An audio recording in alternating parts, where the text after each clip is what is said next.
తెలంగాణలో గతంలో తెలుగు సినిమా పరిశ్రమ ఎప్పుడూ ఇంతగా ఇబ్బంది పడలేదు. 2014 తరువాత కేసీఆర్ ముఖ్యమంత్రిగా ఎన్నికైనప్పుడు కాస్త ఇబ్బందులు పడినా ఆ తరువాత తెలుగు సినిమా పరిశ్రమకు అప్పటి తెలంగాణ ప్రభుత్వానికి మధ్య మంచి సంబంధాలు ఏర్పడ్డాయి. ఆ సంబంధాలు దారుణంగా బలపడ్డాయి కూడా. అందుకే అప్పట్లో తెలుగు సినిమా పరిశ్రమ ఆంధ్రప్రదేశ్లో అడుగు పెట్టడానికి పెద్దగా ఇష్టపడలేదు. పదే పదే మీడియా సమావేశాలు ఏర్పాటు చేసి అసలు తమకు ఆంధ్రప్రదేశ్ వెళ్లే ఆలోచనే లేదని, తెలంగాణలోనే కొనసాగుతామని కూడా కమెంట్ చేసేవారు. దీనికి కేసీఆర్ అంటే భయం అనే విషయం స్పష్టంగా అప్పట్లో అర్థమైంది. అయితే ఇప్పుడు ఆంధ్రప్రదేశ్ ప్రభుత్వం మాత్రం తెలుగు సినిమా పరిశ్రమ అడుగు పెట్టే విధంగా ప్రయత్నాలు మొదలుపెట్టింది. తాజాగా ఉత్తరాంధ్ర పర్యటనకు వెళ్లిన ఏపీ ఉప ముఖ్యమంత్రి పవన్ కళ్యాణ్ దీనికి సంబంధించి కొన్ని కమెంట్స్ చేశారు.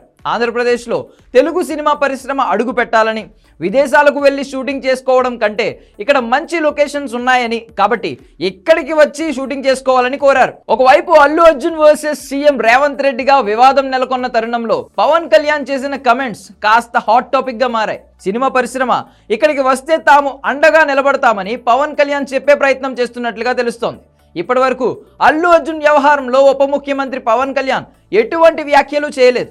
మెగా కుటుంబం కూడా ఈ విషయంలో కాస్త సైలెంట్ గానే ఉంది.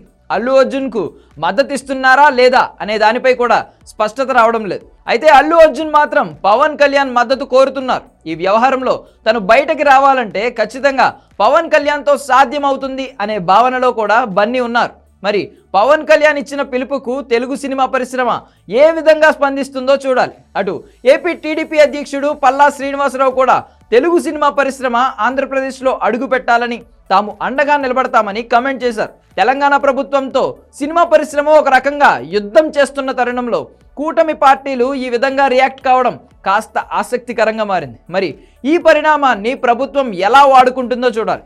పవన్ కావాలనే ఆ పాయింట్ రైజ్ చేశారనే ఒపీనియన్ చాలా మందికి వినబడుతుంది.